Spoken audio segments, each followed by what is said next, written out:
The social media revolution is upon us. Just in the last few years, there's been an explosion of social media use. Billions upon billions of people use it daily on an ongoing basis for entertainment, for information, for socializing, for communicating.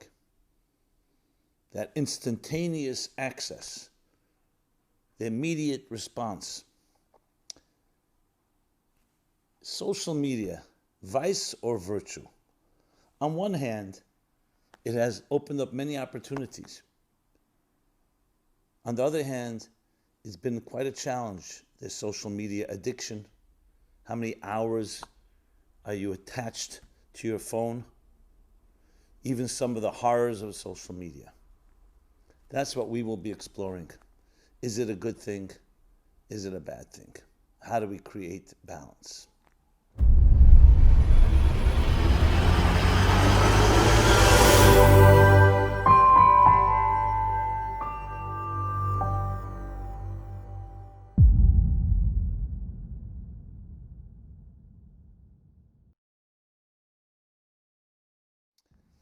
Hi, this is Simon Jacobson, Meaningful Life Center, meaningfullife.com. This program is dedicated in honor of Gerard Levy. And we're speaking about social media, vice or virtue. There's barely a person on this earth that is not familiar with these two words, social media. A few decades ago, I remember when we still delivered mail, snail mail on the back of donkeys and camels and horses. It was a very different type of communication. With the emergence of the internet, essentially in 1994, 95, on a very public basis, and the birth of email, electronic mail, we entered into the age of instantaneous communication. It didn't have to be delivered by the post office or any other way, limited by the constraints of time and space. You write an email, press send, and there it went. It was all dependent on how fast your internet was. And that evolved over the years. And then we've gotten the new birth of social media. We're here even faster than email. Became this constant interactive. Email, you write to someone an email, they respond. They can respond quickly.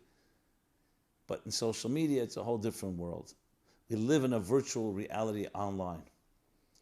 And it's not just communications, it's sharing photos, sharing stories. It's become different forms of social media, which we're not going to go into every option, whether it began with Facebook, and then Twitter, and we have Instagram, YouTube, LinkedIn, and the list goes on. I'm not discriminating against anyone, just not going to mention everyone because it's not the point. And this social media has opened up so many opportunities. I personally know from our own work, we put something posted on social media, it's an immediate, sent out to everyone, to millions of people literally, and you can get your immediate feedback. Some people love the live, instantaneous expression. Everybody knows how they use social media. But we also know that it has its dark side. Before we get to the darkest part, let's just talk about basically becoming so dependent on it that you can't even function. How often do you check your phone? Do you feel guilty and frustrated you didn't re-answer?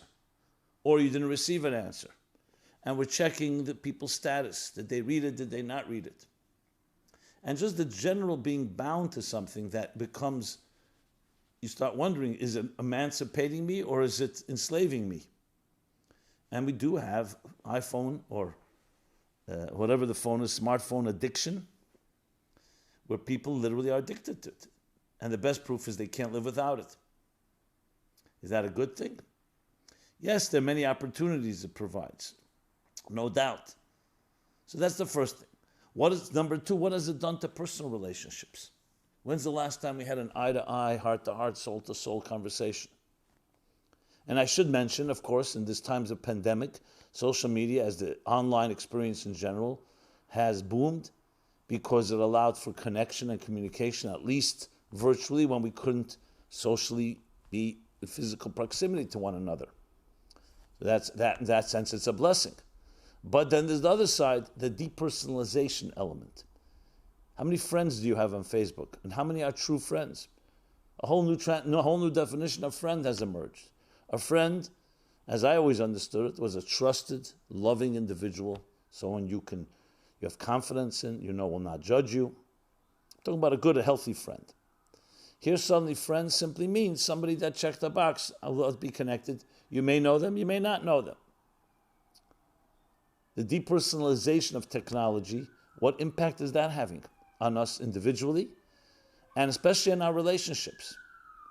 Can one have a long-distance virtual relationship? Will that replace? Is there something missing from not being in personal contact? I know people who've been dating during COVID-19, and there's something, of course, that's lacking. There's something about being in the presence of someone, their body language, their vibe. So what impact is that having on us? And especially the more we become dependent on it, how much more it takes control of our lives. Do some of us live vicariously through social media, like some live through television or through other imaginary superstars or heroes? It becomes like a new personality, especially if you use an anonymous name or a fake name.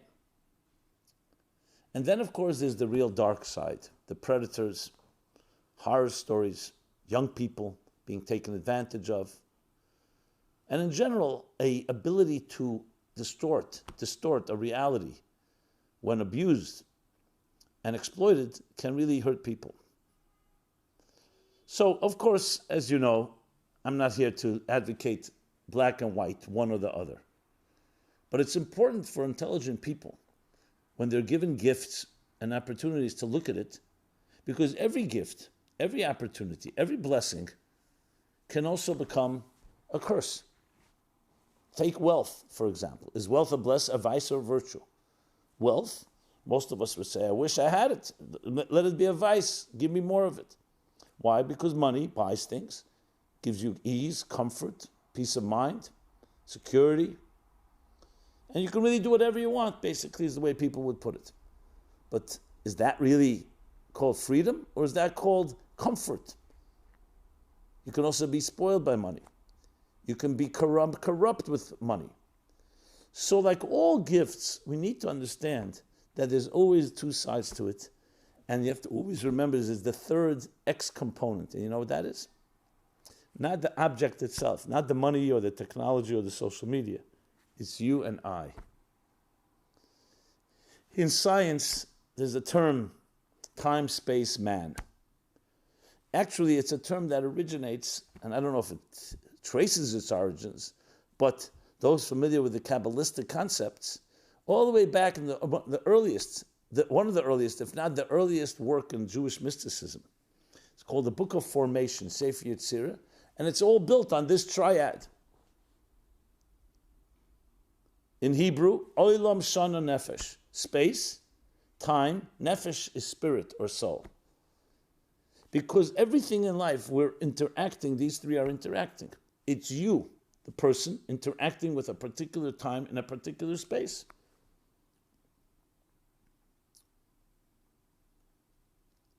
So the you is the most important element. It's not whether technology itself. There was no human beings on earth. Well, there probably wouldn't be technology, but the power of technology, the power of the quantum reality, the power of subatomic forces at work would exist, but it would be completely neutral. It is the human being that is the deciding factor, how these items will be used. And that can never be overstated. So when you talk about money, and you talk about technology and social media, it all applies. In my book, Toward a Meaningful Life, and the chapter on science and technology, actually, I address this issue. I recommend the book. It's a classic. It's been around. People like that book, so here's a plug. So in the chapter on science and technology, I cite a story of a young girl who asked the question of the Rebbe, my teacher, my mentor, is the issue then was it was the mid-40s, late 40s. Yes, the late 40s. And the question, big news was, the headlines was atomic energy. The atomic bomb had been released. I believe now they're honoring on Hiroshima and Nagasaki, 1945. So that would be 75 years ago.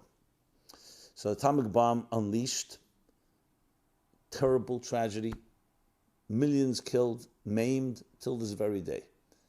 So there's a lot of talk. On the other hand, atomic energy, a tremendous potential that when harnessed properly, changed the world. And then, of course, nuclear energy and other forms of energy. So her question as a little girl, is atomic energy a good or bad thing? And the Rebbe responded to her and said, is a kitchen knife good or bad?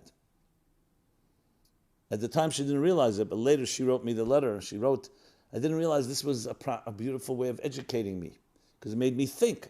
Instead of giving me an answer, it made me think. And I was thinking, kitchen knife, interesting question. On one hand, we cut food with it, and it's therefore an asset, a virtue. On the other hand, a knife can be used to hurt somebody, ourselves, another person, by accident, deliberately, God forbid. So it's not a question whether it's good or bad, it's how it's used. It's neutral. It could be used for great things, it could be used for negative things. And that's how we have to look at and frame everything around us. One of the, I don't want to say problems, but one of the disturbing elements that you find is because of technology and because of so many comforts, we begin to use them as crutches. Like almost feeling that you're not responsible. Am I responsible? Technology did it. Am I responsible? That's what they're feeding me on the news. It's like almost blaming the media for our decisions. Why? Because we're not making them ourselves. I mentioned we live vicariously. We're very impressionable. Especially visual stimulation has that impact. And we become what we watch. We become what we observe. We become what we read. Which is absolving ourselves of the responsibility of the third component, the soul, the spirit, the person. It's not just time and space. It's not just items out there. It's how you are going to interact with it. How are you going to use it? So in a way, as we get spoiled by more and more comforts, by more and more luxuries, by more and more ease of life, and less effort, so on one hand, it's a blessing. Yes, you can use the effort now for bigger and greater things, but you could also not use the effort and just take in, feed off the fruit of the land, the fat of the land, and just indulge. Human responsibility never changes throughout history. It makes no difference whether you're using donkeys or camels, or a postal service, or email, or social media. Human responsibility is always paramount and prominent and at the center of it all. It's an interesting statement in the Talmud, in the Mishnah. It says the human being was created as an individual, not as part of a group, not as part of a herd. So that eliminates herd mentality concept. That's not natural for a human being. We're individuals. Why? To teach us that each individual is responsible for the entire world. To the point that you're responsible to say the entire world was created for me. Not for me in an arrogant, selfish way. For my responsibility, I'm responsible to protect the world, to elevate it, to refine it. So you can't say, oh, there's another group doing it, there's another individual doing it, there's millions of others, billions of others. You. And when you save a life, it's like saving a universe. And God forbid, if you hurt a life, it's hurting the universe. Because every individual is like a universe. Then it continues and asks the question, if that's the case, why was the human being created last? Like in the story, the biblical story of creation. If the human being is so vital and responsible for the perfecting and protecting and perfecting the universe, that's the first thing that should have been created. And two answers are given. One is because the crown jewel, the ultimate guest at your table, you don't first invite the guest and then you set the table. First you set the table, then you invite the guest to partake from the feast. One reason. And the human being is that guest. So first the table was set, a world was created, complete universe. The second reason seems to be completely antithetical, the opposite direction, even contradicting the first reason. And that is, should a human being misbehave, they're compared, they're told, rather, who do you think you are? Even a yitush, even a fly, small insect, was created before you. So which one is it? Are we the most special guest, or are we lowlier than an insect? So there's a Hasidic phrase that helps answer that question.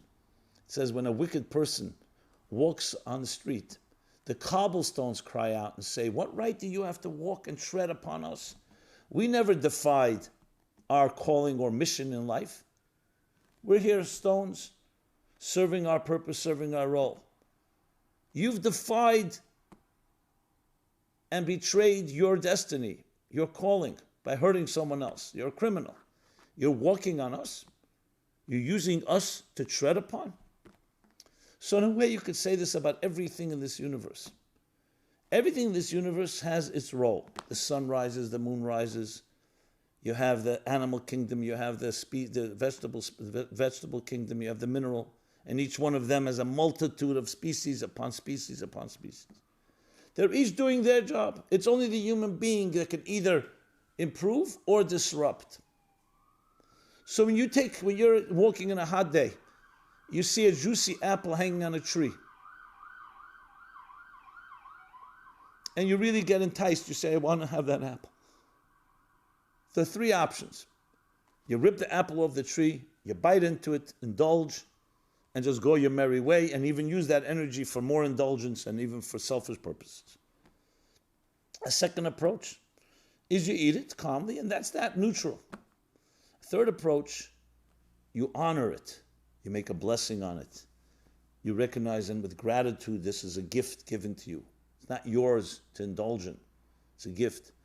And you make a commitment that the energy that I will use, that I gain from the fruit that I will eat now and partake in, I will use to help other people. And in a metaphorical way, that apple, and there could be any fruit and it could be any item in existence, thanks you. Because as long as I was hanging on the tree, I was doing my role in the clockwork of the design of this universe. But it wasn't going beyond that and not beneath it. I stuck to my script. Now that you have consumed me and I've become part of your flesh and blood, I'm able to partake and partner with you in helping the human race, in doing something kind to another. If option number one, then the apple says to you, like the cobblestones, what right? I was living peacefully, doing my job. What right did you have to rip me off my life in order to indulge and then use that energy to hurt someone? Is that what I signed up for? That's what you did to me? You imposed that on me? And the neutral, of course, nothing was gained, nothing was lost. The apple might have left, what could have been left on the tree. This is how we are to look at technology. And in our case, we're talking about social media. It's a gift. It itself is based on a technology that's not even man-made. It's like the apple on the tree. Except we didn't know about this apple for many years. We didn't know how to tap into, just like we didn't know how to tap into electricity, we didn't know how to tap into these forces that allow for computers, for an internet, for social media. We tapped into it. We discovered and created interfaces and modules of accessing, just like we create appliances that draw out, and we generate electricity and create appliances that are energized by that electricity. Here too, we're tapping into forces in existence that for centuries, for millennia, were not known. We tapped into it and created great gadgets. I say great meaning, they offer many benefits. But it's still neutral, like the kitchen knife, like the apple, like the cobblestones. What are you going to do with it? Did you ever ask yourself that question? So in the morning, before you even begin, I always point out the prayer.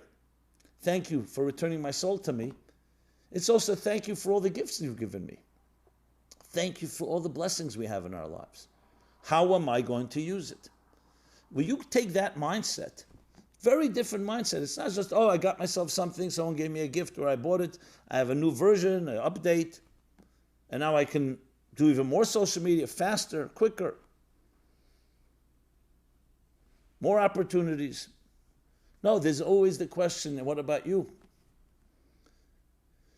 So the answer, my friend, social media vice or virtue is, it depends on you. The social media has nothing about it, just like technology, that makes it bad or good. It's neutral. It's a tool. Is a hammer vice or virtue? A screwdriver? A kitchen knife? An automobile? Does it have a negative side that could be used as a weapon? Absolutely. But someone has to use it that way.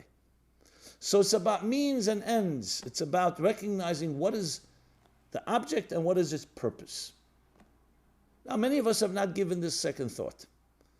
We have a technology, we learn, especially at a young age today, you figure it out. I'm entertaining myself, I'm talking to friends, I'm communicating, I'm texting, I'm chatting, I'm doing this, I'm doing that. It's like the medium has become the force itself. In marketing, quoting one of the gurus of marketing, the medium has become the message. And the message is the medium, rather. That's a big error when it comes to our personal lives. No, the medium is just a medium. It's you that should be defining how the kitchen knife should be used, not the kitchen knife defining how you should use it. And that's where we come in, the third element in that triangle. Space-time. You can fill in the blank and say technology, social media, and you. The you in it all. And that you makes the determination how that social media will be used. Yes, we can impose and try to write laws and regulation that different social media entities protecting our privacy, censorship, control of hate, not being manipulated for political purposes. We can do to some extent, there can be some general regulation. But at the end of the day, we live in a country where there's freedom of speech and freedom of expression. And though there is an element of respect, but at the end of the day, it's your choice. Forget about social media. What you send a letter to someone, when you call them on the phone, what are you going to say to them? It's the same question. Is it a vice or a virtue? If you use the medium for something positive, you've elevated it. And if not, you've degraded it. And in many ways, that's the biggest crime because you're using a technology that doesn't belong to you. I don't mean the phone you bought. The whole technology, that gift, just like the apple, just like the cobblestones, all of nature, you're using it for your own indulgence instead of for its deeper purpose. And that's the answer to that question. The powerful way the Mishnah puts it. Human being can be is the special guest that can elevate the world like no one else can.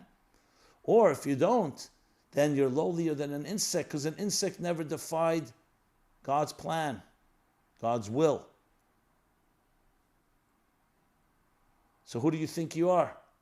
You were created even after the insect, the small insect. It's all up to us. Will we be that special guest, or will we be even inferior to an insect? So to take it back now on a very practical level. Here we are. We're faced with social media. Unfortunately, and I see this all the time, because I use it, our office uses it, for us it's a tremendous gift of distribution. We're constantly looking at how do we distribute more. Well, what are we distributing? We're distributing messages of hope, of love, of kindness, of courage, of resilience. And especially now, as an aside, I want to thank all of you for all your comments and feedback, thanking us, and we thank you in return for what we've been providing, especially in these last few months. It's been a tremendous gift, a lifeline, as many have called it. So we understand the virtue, but that is a choice made. we also see the other side. As I mentioned earlier, we see the dark side. But before the dark side, we see the, I don't want to say neutral side, but we see the frivolous side. Yeah, I'm texting, I'm chatting, nonsense, more important, less important. I mean, since we're talking about virtues, before I get to the negative, we also see family have groups, easy to schedule something, let everyone know. People can say, I'm coming, change of time. It's created a whole new way of communicating easily. And many are taking advantage of it. And then comes the more neutral or the frivolous, and then finally the negative. It is up to you and I how we're going to use it. Many parents write to me, what do I do with my children? My children, they're on the phone, they're entertained by it, can't get them away from it. And whatever rules you make, it's very hard to enforce, especially they go to a friend. I always smile to myself because I say the same questions for us adults. The only problem is we don't have parents calling us about adult children. Basically, the watch guards, the parents can be the issue. I remember when we got an early computer many years ago. So my daughter asks, should I put parental controls on the computer? The child is asking the parent whether she should put parental controls. I didn't even know what parental controls were at the time. Or I definitely didn't exercise it. So the issue is really all around, not just for children, for all of us. Yes, children officially have parents and educators that should be directing them. And I've been thinking about it a lot because it's very difficult. What do? You ban the phone? Let's go with the extreme. So then they have friends and they feel deprived and they feel very resentful. You don't ban it, just free use whenever. Yeah, it can dumb you down, numb your brain, like all visual stimulation. Go read a book. It's not as enjoyable. It's not as easy. Let's have a conversation. Again, it's very hard to compete with this little mobile, life on the go instrument. So I'll tell you, using this approach, which of course is the tougher one, because obviously the way many parents, responsible parents, how they do, is they create some rules and guidelines. You can use the phone for an hour. If you eat well, an hour and a half. If you do your homework, you do your chores, you do your tasks. So it's a negotiation which works or doesn't work, every case by case. But here's an important thing, and this is going back to the best defense is offense. Preemptive measures. It's not about the technology per se, it's about the child. Let's introduce the person. It's about human responsibility. And that's where there's not enough emphasis. So let's go to the root. If you're dealing with young children, remember, at 1 day old, a child is not yet connected to the social media or to other forms of technology. But when they begin becoming of age, in the earliest age possible, just like when they learn to walk, and you teach them how to swim or how to ski or other things, the earlier the better, because children adapt well, they assimilate well. When they learn it early, it becomes second nature to them, and it's not an uphill battle. The earliest age possible. And I would even say from birth, attitudes that the adult parents take and the adult children's siblings take, is we are responsible for our lives. And yes, we are blessed with different opportunities. We're blessed with different comforts, we're homes, technologies, communication, travel. We have many, many tools in our arsenal and instruments in our repertoire. Teach ourselves and teach our children, you control how it will be used, and everything in existence is waiting for you to make that choice. Infuse that into your children every morning and every evening, before going to sleep and when they awake, and throughout the day reinforce it. I assure you that you'll have a very different attitude. Does that mean that all the challenges and vices disappear? Of course not. But you have a fighting chance. Because technology is not controlling you. You control it, and you tell this to your child. The first time your child picks up a phone or uses yours or some other way or uses a friend, say to the child in a very beautiful, gentle way, this gadget here, this item, is meant for you to bring light to the world, for you to bring kindness and generosity of spirit to the world. Specifically, every day when you use this, make sure that you send 5 beautiful messages to your friends. Whatever stage the child is at, listen, different children at different stages. What is a beautiful message? Good morning, how are you today? How are you feeling? It doesn't have to be generic. Find something personal. Share. You don't have to create your own thoughts. Share a nice quote. I read something nice there I'd like to share with you. If we teach our children at the youngest age that they be proactive in using these instruments, using social media for proper communication, for a healthy and light-driven, meaning a positive messaging, then they understand what the purpose of it is. And then when they begin to use it for their own personal matters like friendly chats, or even sometimes frivolous stuff, or just whatever children do, or adults do, you will have already infused and imbued in them that attitude. It's like it should become second nature, that for every time you use that social media platform, and I get this is true for everything, I'm just focusing on social media, they know, before I play that game, before I do other things, let me share something. And it should be not an obligation, it should be a willingness. And to do this with love, an act of love, by seeing this is how we use technology. This is how we use items. Just like we sit down to a meal, we say a prayer, we say thank you, please, and we want to ingrain that in our children from the youngest of age, it just becomes natural. Natural kindness, and therefore natural using of all the technologies around us and platforms in a kind and beautiful and humane way. Once you instill that, everything else becomes secondary. Now again, there's no guarantee, but this is an assured way of training our children, and that's our responsibility today. We didn't have this responsibility before technology. The responsibility was on more basic level.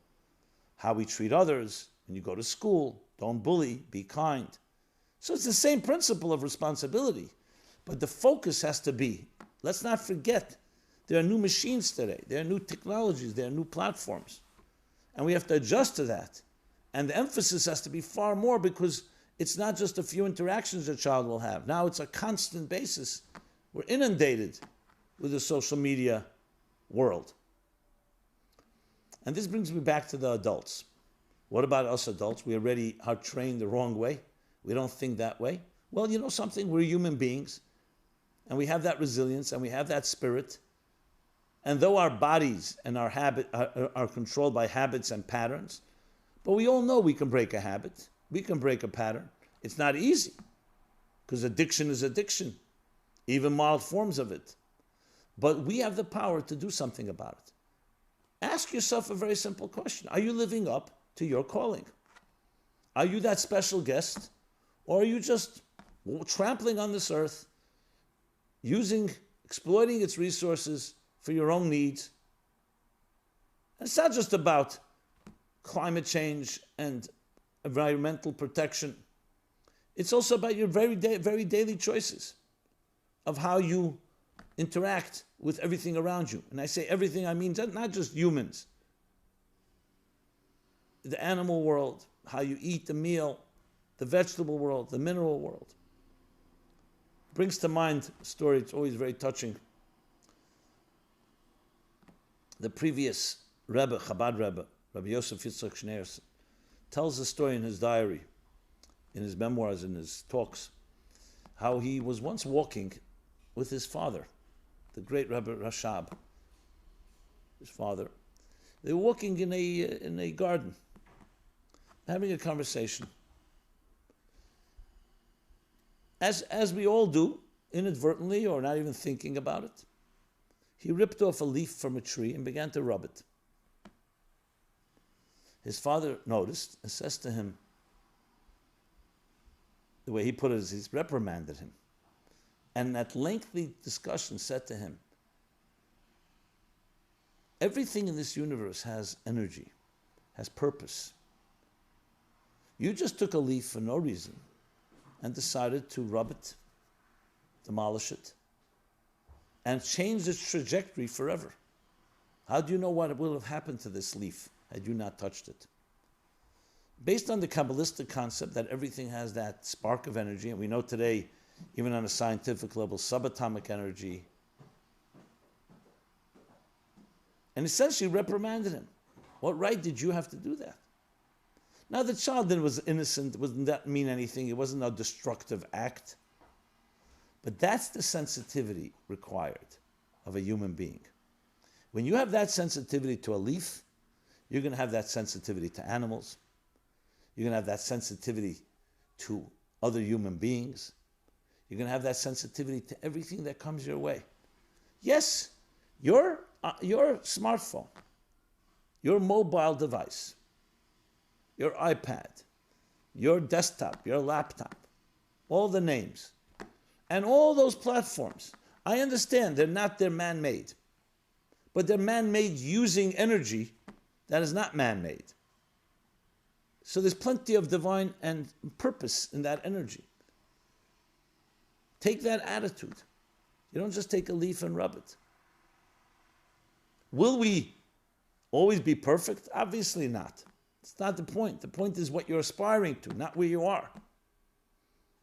Aspiring is also not enough. You have to act on it. But it's about a journey. It's about a journey of deeper sensitivity, of higher awareness, of a more profound state of consciousness about everything around us. And especially the things that are right under our nose, the things that are in our hands, that we use on an ongoing basis today more than ever.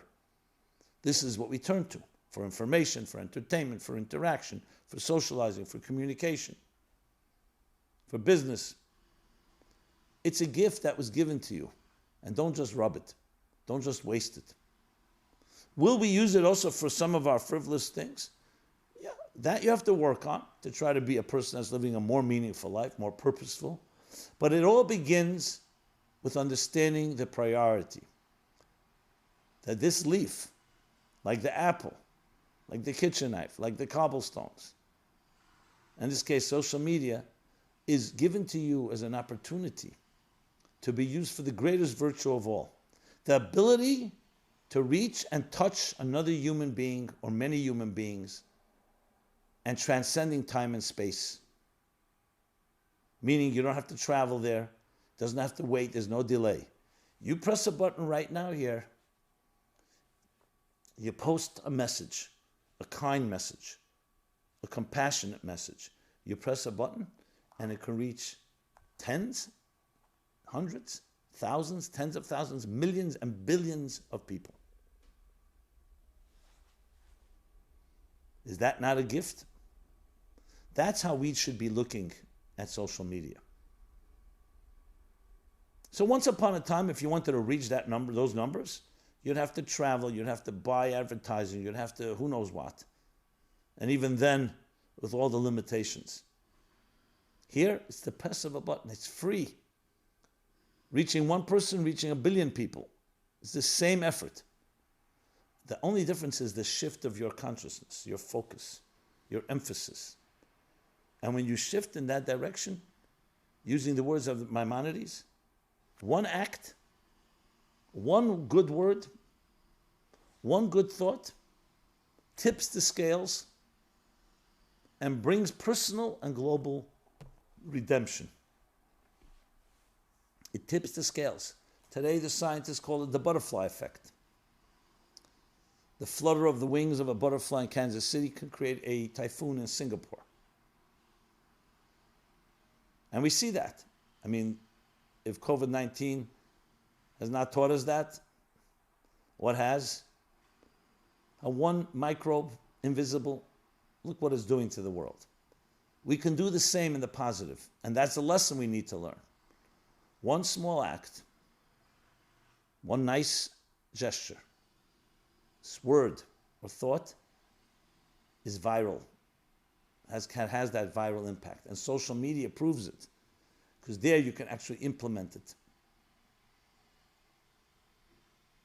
Imagine if each one of us took this attitude and exponentially behaved this way. And we shared this with others.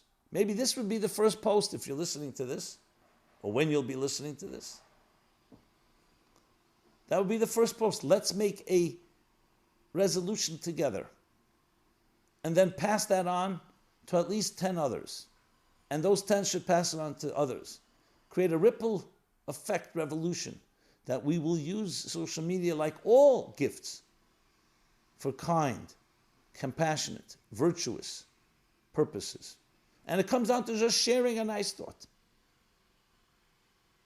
It shouldn't all be about either nonsense, frivolous, or worse, hate. Love, kindness. Every one of us needs it. Is there someone in this world that cannot use a good uplifting thought or feeling? A sentiment, an expression of love and kindness? I know of no such person that cannot use that. Some of us more than others, but all of us need it. And it's never enough. Imagine that we can create a social revolution just through social media. And if we were able to do that, what kind of impact that would have? How would it spill over to the rest of our lives? Because it would create an attitude. First of all, proactive is always healthy, instead of being reactive. Initiating. And secondly, initiating something good. Do you know what kind of health that creates within you? How it feeds our souls, feeds our spirits, our psychology. All the fears and insecurities and demons we deal with. The best solution to them all is not slaughtering them, is shining the light. And automatically it dispels the negative. So this isn't just a benefit for everyone else, it's a benefit for us above all.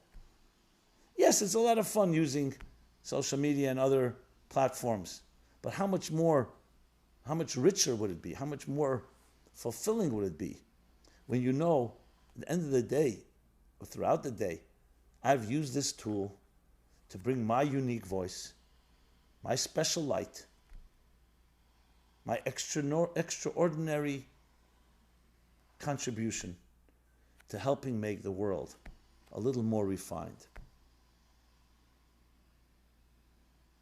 And in the process, creating personal and global redemption. This has been Simon Jacobson, Meaningful Life Center, www.meaningfullife.com. And yes, we are on all the social media platforms. So please share this. Above all, share this program, because of its technology, its relevance to our social media. Please share your comments, feedback, suggestions, because we are in it together. We all need each other. Besides that, each element has its individual energy, including the leaf. There's a symbiotic relationship that we, the human, can orchestrate, literally be like the conductors of a symphony of so many diverse elements. Unite them all, a harmony within the diversity. So please join us, please partner with us. This program is every Wednesday, 8:30 Eastern Time. But it's archived and accessible at all times, downloadable as MP3, podcast, and all other formats. And check out our calendar at meaningfullife.com, and you'll find an array of literally daily programs and offerings that provide emotional, psychological, and spiritual resources, empowering resources for our lives, especially today. Thank you so much. Be blessed, and see you soon again. This program is brought to you by the Meaningful Life Center. Please help us continue our programs. Make even a small contribution at meaningfullife.com/donate.